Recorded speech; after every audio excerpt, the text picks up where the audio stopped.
বাংলাদেশের মানুষ তাদের অকুণ্ঠ ভালোবাসা তাকে দিয়েছে। প্রিয় ভাইরা, প্রিয় মা বোনেরা, আপনারা জানবেন বাংলাদেশ জাতীয়তাবাদী দল বিএনপি যখন এই ক্ষমতা আসে বাংলাদেশের উন্নয়ন হয়, বাংলাদেশের মানুষের কল্যাণ হয়, বাংলাদেশের মানুষ নিরাপদে থাকে, বাংলাদেশের মানুষ আতঙ্কে থাকতে হয় না।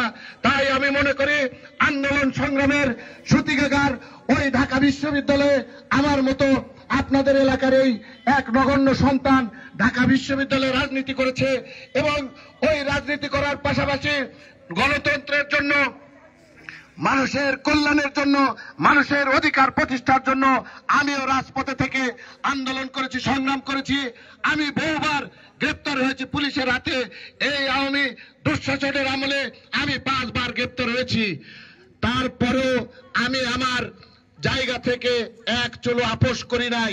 আমি বাংলাদেশের মানুষের ভোটের অধিকার প্রতিষ্ঠার জন্য, বাংলাদেশের গণতান্ত্রিক রহমান ভুট্টো, নেফাউর রহমান ভুট্টো, মুসলমান মাজেদা, আকলিমা খাতুন, মোহাম্মদ আসিয়া,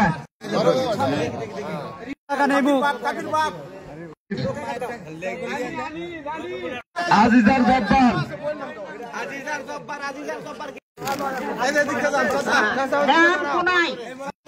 নেফাউর রহমান, বাবা